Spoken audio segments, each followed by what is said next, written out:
Wow. Greatest guitar design. Probably have to be the Stratocaster. Gibsons are good for certain things, but Fender. For decades, Mike Campbell has been considered one of the quiet geniuses of rock. Never loud, never flashy, but always unforgettable. Fans of Tom Petty and the Heartbreakers know that Campbell's riffs shaped the soundtrack of an entire generation. Yet for all his success, he has always remained unusually private about his own influences. That privacy shattered recently when, at 75, he finally opened up and named the 7 guitarists who shaped him more than anyone else. What he revealed shocked longtime fans, fellow musicians, and even people who worked with him for years. This wasn't just a list. It was a confession and emotional roadmap to his life as an artist. Campbell said these 7 guitarists were the reason he ever picked up an instrument, the voices he studied in the quiet moments, the players who taught him how to write a solo that didn't scream, but whispered with soul. And the most surprising part, half the names weren't legendary superstars at all. Some were musicians the public rarely talks about, players who never sought fame, but forever changed Campbell's approach to tone, rhythm, and storytelling. When Campbell described each guitarist, he didn't speak like a Hall of Fame musician. He sounded like a beginner again, wide-eyed, humbled, and still inspired. He remembered the first time he dropped the needle on a record and felt a guitar note hit him so hard he had to stop breathing. He recalled sneaking into small clubs just to watch local heroes bend strings with more honesty than any stadium act he'd ever seen. At 75, Campbell didn't care about popularity or trends. He cared about truth, and the 7 names he revealed say more about his heart, his musical soul, and his lifelong dedication to authentic artistry than anything he has shared before. This is the story of the 7 guitarists Mike Campbell loves the most and why their influence still echoes through every note he plays today. When Mike Campbell finally decided to open up about the guitarists who shaped his life, everyone expected him to begin with a predictable legend, someone like Keith Richards, Eric Clapton, or Jimi Hendrix. But the first name he revealed stunned fans and music journalists alike. It wasn't a superstar, and it wasn't a household name. Instead, Campbell started his list with a guitarist who stayed mostly in the shadows, a musician he calls the single biggest influence on my sense of restraint. That guitarist was Ry Cooder. Campbell said he first discovered Cooder as a teenager while digging through a crate of dusty vinyl in a small record shop in Jacksonville. Most of the kids his age were obsessed with heavier, louder, and more aggressive rock guitarists. But Campbell was always a little different. He cared less about speed and more about mood, feel, and the story behind each note. When he first played a Cooder record, he remembers freezing in place.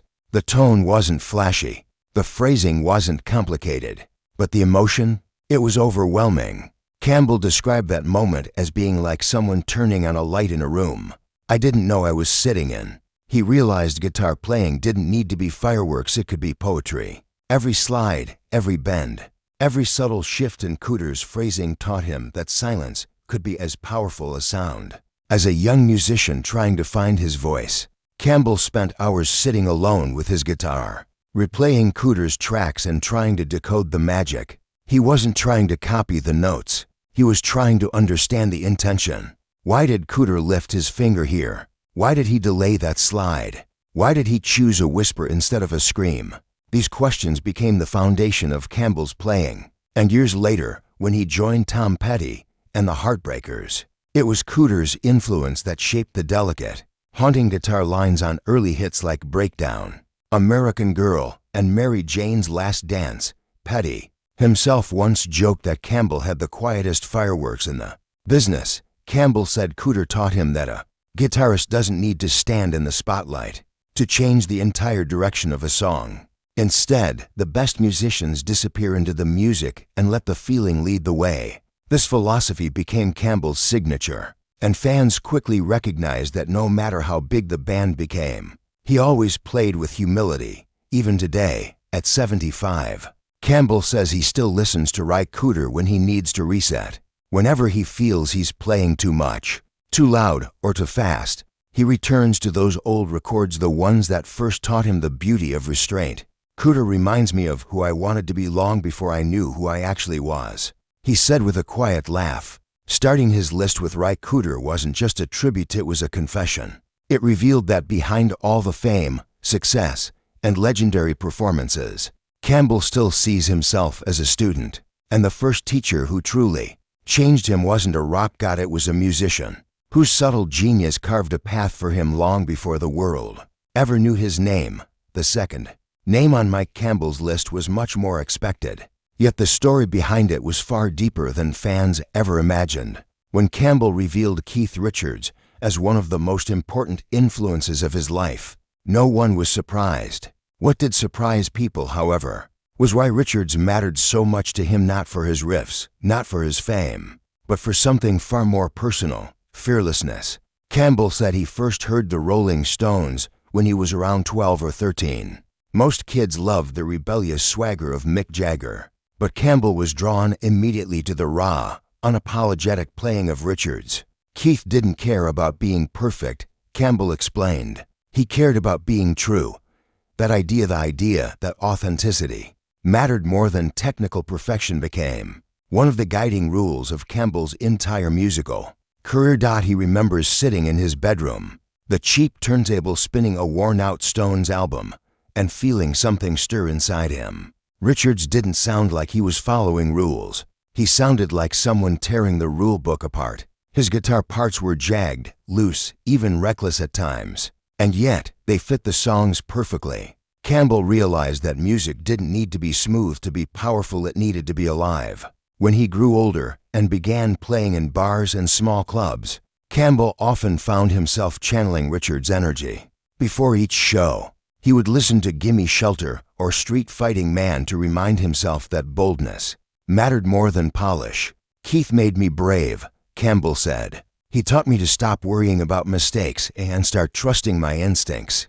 That fearlessness became a defining feature of Campbell's work with Tom Petty. Petty pushed him creatively, but Campbell pushed himself emotionally, always trying to capture that unpredictable spark he first felt from Richards' playing. Songs like Refugee and Listen to Her Heart carried that same sharp edge, a sense of urgency that danced right on the edge of chaos without ever slipping over. Campbell also admired Richards' partnership with Ronnie Wood and the way the two guitarists wove their parts together, like two sides of the same heartbeat. This directly influenced Campbell's own playing dynamics with Petty and other musicians. He learned that the best guitar parts leave space for the song, space for the singer, and space for the other guitarist to speak. It wasn't a battle, it was a conversation, and no one understood that better than Keith Richards. But perhaps the most meaningful lesson Campbell learned from Richards was the ability to stay grounded. Despite being a global icon, Richards never pretended to be anything other than a kid who loved guitars. Campbell said that honesty kept him humble as well. "I didn't want stardom," he explained. "I just wanted to make honest music." Over the years, Campbell had several chances to meet Richards. Each time, he found him kind, sharp-witted, and still bursting with passion for the instrument. One moment Campbell never forgot was when Richards told him, "It's not the notes, mate, it's the attitude." Campbell said those 8 words rewired him more than any guitar lesson ever could. To Campbell, Keith Richards wasn't just a rock legend, he was a reminder to take risks, to stay genuine, and to never lose that fire that makes music worth playing in the first place. And that is why he became the second name on Campbell's list, the guitarist who taught him to be fearless. The third guitarist on Mike Campbell's list was someone whose influence ran deeper than tone, style, or attitude. This musician shaped the one part of Campbell's playing that fans praised the most: his gift for unforgettable melodies. When he revealed the name George Harrison, it was clear why this choice mattered so much. Campbell said that, unlike many young players of his generation who were captivated by the flash of Hendrix or the raw power of Townshend, he was drawn to something quieter and more precise. Harrison's guitar playing wasn't about speed or dominance. It was about meaning. Every note was placed with intention, like a painter choosing the perfect shade of color. For Campbell, it was a revelation. He discovered Harrison through the Beatles, as millions did, but it wasn't the early pop hits that hooked him. It was the later, more introspective songs. Tracks like Something, Here Comes the Sun, and While My Guitar Gently Weeps felt like masterclasses in emotional storytelling. Campbell described Harrison's playing as the perfect balance between heart and discipline. What struck Campbell the most was Harrison's ability to create melodic lines that felt like they belonged to the song as much as the lyrics did. "George taught me that a guitar solo shouldn't show off, it should sing," Campbell explained. And once he learned that, he never played the same way again.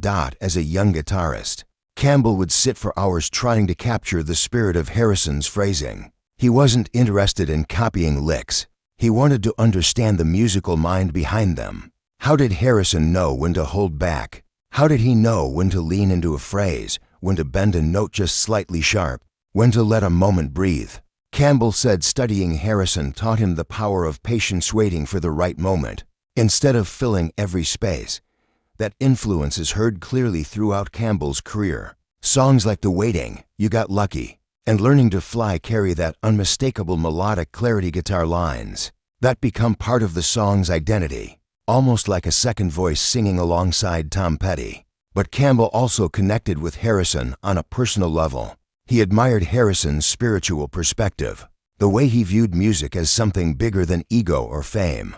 Harrison seemed to move through the world with a quiet wisdom, and Campbell adopted some of that mindset in his own life. "George played with humility," he said. "He didn't shout. He whispered, and somehow that whisper hit harder." One story Campbell shared was about the first time he tried to write a guitar solo without thinking about technique at all. He remembered sitting in a dimly lit studio, letting the emotion of the song guide him, trying to let the guitar speak, just as Harrison often did.